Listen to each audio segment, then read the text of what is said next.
citizen in the advent of fake news and disinformation in my country. We need to work it out. We need to prove that we are the voice of the people. We are the media. We are the facilitators.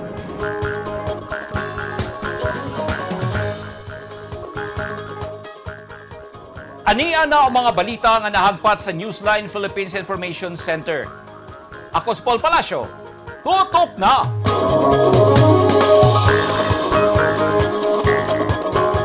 Sa mga headlines, the cover and hold gihimo sa mga estudyanteng nag face-to-face classes sa Davao del Norte dihang mitay og ang magnitude 5.9 nga linog. Mga sundalo sa TF Davao nga masakpang mag-online sabong silutan kaysa ubang rehiyon doon na sundalong nanulis tungod sa isabong. Tunga sa milyon ka pesos, gitanyag ni Mayor Michelle Nakpil Rabat sa makatudlo sa nagpatay sa kapitan sa Matyaw, Mati City.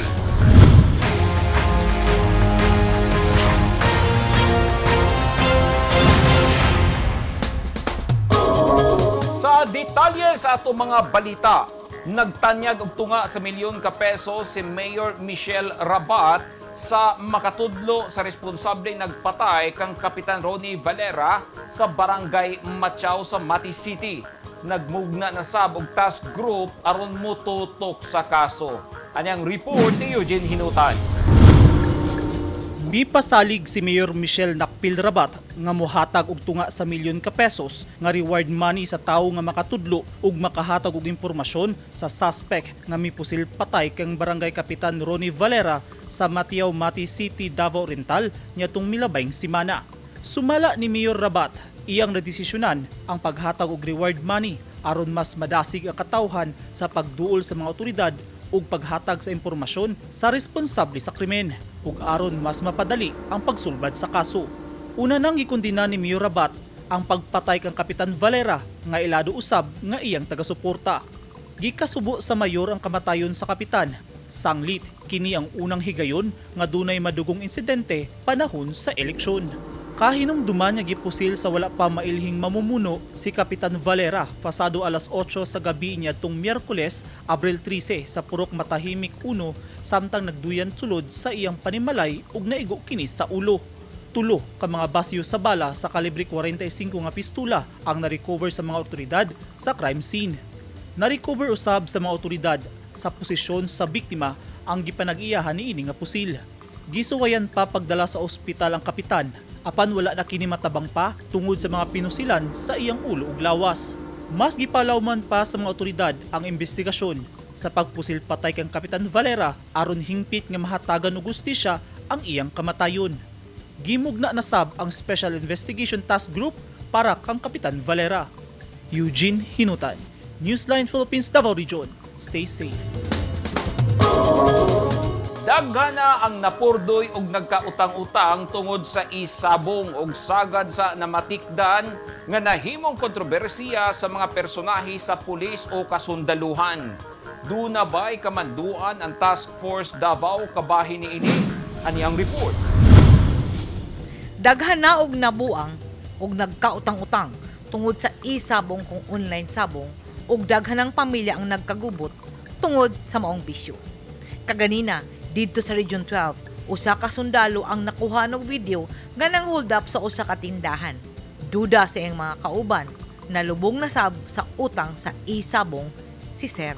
Niadtong malabayng semana, usa ka opisyal sa pulis dito sa Metro Manila ang giaresto sa iyang mga sakop tungod kay mireklamo na ang iyang gipang-utangan kay wa na siya nakabayad sa iyang posta sa isabong. Ug iya ganing giprinda ang sakyanan sa iyang sakop tungod sa iyang online nga mga utang. Tungod kay daghan nang namatikdan, ang Philippine National Police ug Armed Forces of the Philippines nga ang ilang mga sakop nabuang na sa online sabong kon isabong, usa ka kamanduan ang gipakanaog sa Armed Forces of the Philippines nga hingpit nga nagbawal sa mga sundalo nga moapil o mopusta sa online sabong. Ug isip pagtuman sa kamanduan, ang tanang miyembro sa Task Force Davao giabisuhan sa ilang commander nga dili moapil sa nahisgutang sugal. Ang Philippine Army at ang buong Armed Forces of the Philippines nagpalabas ng isang direktiba na pinagbabawal ang isabong sa lahat ng kasundaluhan. Hindi dapat mag-indulge ang lahat ng kasundaluhan sa isabong. Maraming mga bagay na nakukumit na pagkakamali itong mga kasundaluhan natin, it's because of the isabong. So pagdating sa Task Force Davao, pinagbabawal talaga natin ng mahigpit ang pag-i-indulge ng mga kasamahan natin sa Task Force Davao sa isabong. Unsay nagpaabot sa mga miyembro sa Task Force Davao nga masakpang nagdula o mipusta sa online sabong. I have ordered, I have a directive, may pinalabas na tayo na kung saan iimbestigahan natin at kung mapatunayan natin, isasubmit natin siya sa ruling ng Armed Forces of the Philippines sa mga palisiya at sa mga sa directive na kung saan kung mapatunayan, pwede siyang mawala sa serbisyo. Termination po ba? Termination or discharge sa Armed Forces of the Philippines. Dili lang ang mga uniform personnel ang nangabuang sa isabong, bisan ang mga pribado o mga ultimong si Hoy Puloy na buang na usab. Kay gusto laging makakwarta og dali, unya, cellphone lang ang imong kapital. Ang pait, mas mo gasto pa sa sabong kaysa pagkaon sa ilang pamilya. Una nang We'll have gianunsyo to ni study. Presidente Rodrigo Duterte But, nga dili niya ipaundang ang ito ang online sabihin sabong ko tungod kay dako kini og kitaon alang sa gobyerno labi na karon nga nag-ilaid ang ekonomiya. Ang appeal ko lang sa mga congressman, huwag na lang ninyong anuhin yan, kumikita yan. Walang nakikinabang dyan ha, except pag-core. And of course, yung mga malalaking players, ang naglalaro talaga dyan, hindi mo naman masabi na mga mahirap. Sila yung mga ano ito, there is a culture dyan sa sabong na kung bawalan mo, sabi niya, magsarili yung mga ano, kung sino, may television, may online lahat. So, sila ang maglaro. There's no way that we can regulate it because hindi tayo pumasok. Yun ang mangyari. Ang tanang klase sa sugal, makaadik, bisan manggani, ang away sa damang o ang lastiko, makabuang usab. Tungod kay dunay pusta, apan atong hinumduman sa sugal. Kung dunay mo daog, dunay gyoy mapildi. Walay mawala ka nato kung atong itanom sa atong alimpatakan nga dili lalim mangita og kwarta, labi na kung gigutom ang imong pamilya og dili kini ang ngayang isugal. Tungod kay mas importante ang imong pagkatao kaysa imong garbo kung musugal ka sa online sabong. Edith Kaduayan, News 10 Philippines, stay safe! Gitayog sa magnitude 5.9 nga linog ang Manay, Davao Oriental kaganihang buntag nga nabati sa lain-laing probinsya sa rehiyon ug sa silingang rehiyon. Wala hinoy natalang danyo sa linog sa silingang probinsya, hilabi na sa mga eskwelahan nga nagpatuman og face-to-face classes nga nag-duck, cover and hold. Ani ang report ni Eugene Hinutan. Nanggawas sa ilang mga classroom sa mga estudyante sa mga pampublikong eskwelahan sa Tagum City dihang makasinati og linog pasado alas 9 kaganiyang buntag. Subay sa report sa Philippine Institute of Volcanology and Seismology Confibox, gitayog sa magnitude 5.9 nga linog ang Manay, Davao Oriental nga sentro sa paglihok sa yuta nga nasinati usab kini sa probinsya sa Davao del Norte. Makita sa hulagway ang mga estudyante ug mga magtutudlo nga daling nagpahigayon og duck, cover and hold ug namakwit sa open grounds sa ilang eskwelahan atol sa linog. Ang mga eskwelahan nga nagpatuman og saktong pamaagi sa paglikay sa danyo sa atol sa linog gilangkuban sa Tagum National Trade School, Tagum City Comprehensive National High School, La Filipina National High School, Visayan Village Pilot Central Elementary School, Madaum Elementary School, Rizal Elementary School ug Kanukota National High School. Dali sabdayong nakig-coordinate ang City Disaster Risk Reduction and Management Office sa school DRRMOs aron makakuha og updates sa nagkadaiyang eskwelahan sa Tagum City. Samtang sa Panabo City, dali sab ng gawas samtang nagdak, cover and hold ang mga empleyado sa Panabo City Hall kaganihang buntag tungod sa nasinating linog. Gisusi dayon sa mga personahe sa Panabo City Disaster Risk Reduction and Management Office ang City Hall. Dihang nasigurong luwas ang building, namalik dayon og sulod sa ilang opisina ang mga empleyado. Sa karon, padayong ginamonitor sa Feebox ang posible pang paglihok sa yuta. Eugene Hinutan, Newsline Philippines, Davao Region. Stay safe.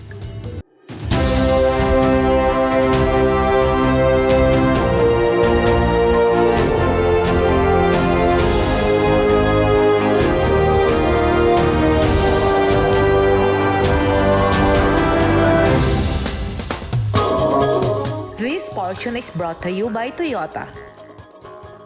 This portion is brought to you by Rizal Memorial Colleges.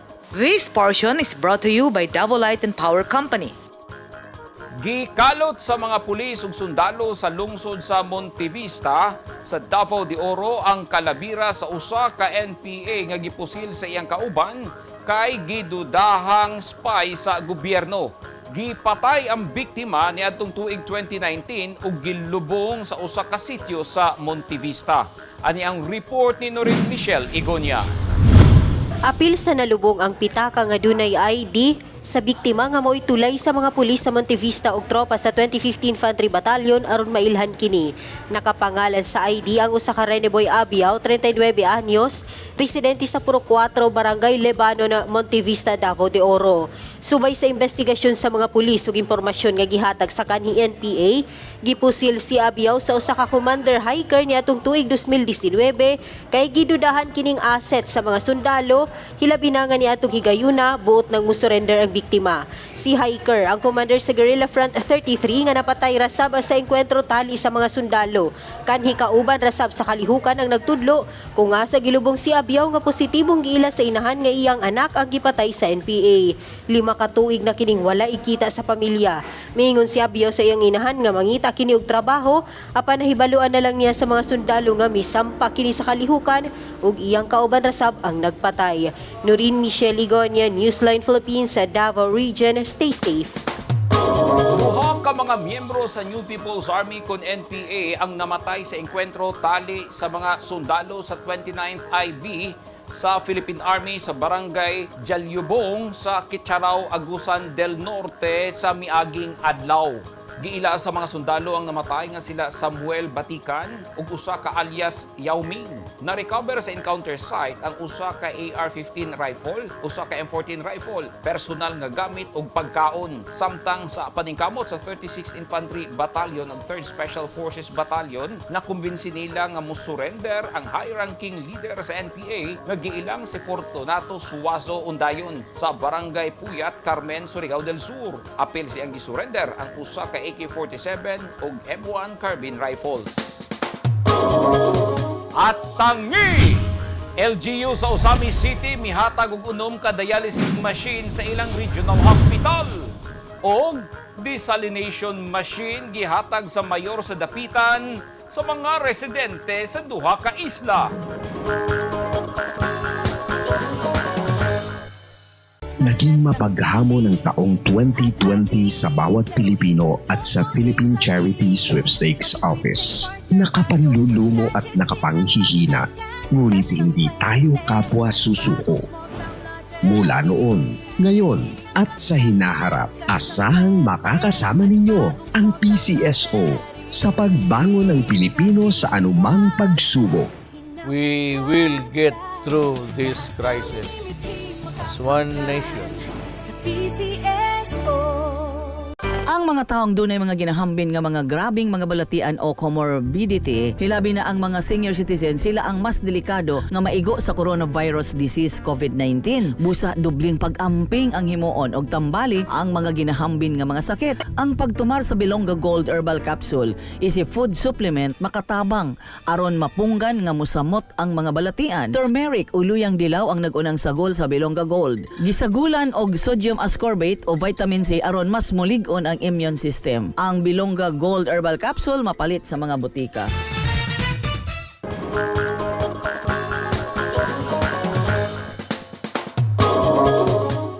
Gihatagan og unom ka mga dialysis machine ang Mayor Hilarion A. Ramiro Senior Medical Center nga Regional Hospital sa Misamis Occidental, mismong ang lokal nga gobyerno sa Ozamis City ang naghatag sa dialysis machine. Ani ang report ni Neptali Batuleño. Gi-turn over sa lokal nga pagamhanan sa Ozamis City ang unom ka bag-ong dialysis machine ngadto sa Mayor Hilarion A. Ramiro Senior Medical Center kon Mars MC sa Asinso Building, Ozamis City. Gipadayag ni Ozamis City Mayor Sancho Fernando Ando Waminal nga ang nasangpit nga mga dialysis machine libre nga magamit sa mga Ozamisnon.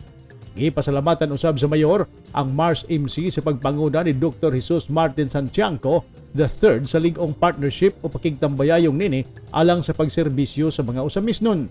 Kahirumduman nga gumikan sa pagtaas sa gidaghanon sa mga pasyente nga nagkinahanglan og dialysis machine, ang LGU Ozamis nakigtambayayong sa Mars MC ni adtong miaging tuig nga midonar og 8 milyones ka peso sa pagpalit og dugang dialysis machine. Personal usab ang gitunol sa mayor ang 10 milyones pesos nga cash assistance alang sa pagbayad sa galastuhan sa COVID-19 sa nasangpit nga tambalanan. Sa iyang kabahin gipadayag ni Santiago nga ang hemodialysis department makaakomodar na og 62 ka mga dialysis patients matag adlaw. Sa pagkakaroon adunay 28 ka dialysis machine ang maong tambalanan nga makaakomodar og 62 ka mga pasyente nga libre matag adlaw. Neptali Batuleño, Newsline Philippines, Province of Misamis Occidental. Stay safe. Dunay license to operate ang 14 million pesos nga molecular testing center sa Barangay San Roque sa Zamboanga City nga gilauman sa City Health Office ang gikatakdang pag-operate sa dili madugay. Sanglit sa karon gina-finalize na lang ang operations guidelines ug ang pagpangandam o galing maablihan na kini sa publiko karong semanaha. Ang San Roque Molecular Laboratory usa ka city government funded facility. Kini na ang ikaunom nga pasilidad nga gimontar sa syudad isip kabahin sa government's response sa COVID-19 pandemic. Ang laing 5 ka mga molecular laboratories mao ang Department of Agriculture Zamboanga City Medical Center Biosafety Level 2, ZCMC, Gen Express, Philippine Red Cross Zamboanga City, West Metro Medical Center ug Syudad Medical Zamboanga. Miabot na ang duha ka desalination machine para sa mga residenteng nagpuyo sa duha ka isla sa Dapitan City. Mapusla na gyud sa mga residente sa Barangay Aligway ug Selinog. Ang desalination machine nga gamiton aron himuong tubig tab-ang ang tubig dagat nga proyekto sa lokal nga gobyerno sa nisgutang syudad. Si Mayor Rosalina Haloshos ang naningkamot nga matukod ang proyekto ug mapahimuslan sa tanang residente isip iyang kabilin o ligasiya sa mga taga-isla sa iyang katapusang termino isip inahan sa syudad. Gipakita sa mga otoridad o mga residente sa Ozamis City ang ilang hugot nga koordinasyon o galing dunay hulga sa terorismo pinagi sa pagpahigayon og simulation exercise sa bomb threat. Gihimo ang exercise sa airport mismo sa Ozamis. Ani ang report ni Neptali Batuleño. Sa tubong nga masuta ang kaandam sa mga sakop sa kapulisan ug ubang ahensya sa gobyerno sa pagresponde sa mga emerhensya, gipahigayon ang usa ka simulation exercise sa pagtubag sa usa ka hulga sa pagpamumba. Pinagi sa Misamis Occidental Police Provincial Office ug sa pagpakig-alayon sa Explosive Ordnance Disposal EOD, K9 Group, PNP Aviation Security Group gihimo ang maong simulation exercise. Nakigalayon usab niini ang Ozamis City Police Station, Sikan Provincial Force Company, 10th Infantry Battalion Philippine Army, Ozamis City Maritime Police, Ozamis City Disasters Risk Reduction Management Office ug Bureau of Fire Protection. Duha ka senaryo ang gipakita sa maong simulation exercise mao ang bomb threat ug ingon man ang unattended luggage sa Labo Airport gango Ozamis City. Sa maong simulation exercise, gipahibaluon ang katawhan nga ana sa airport aron malikayan nga adunay mahitabong pagpanik. Sa kinatibukan, nagmalampuson ang maong kahimuan, pinagi usab sa pagtinabangay sa nagkadaang ahensya sa gobyerno. Neptali Batuleño, Newsline Philippines, Province of Misamis Occidental. Stay safe.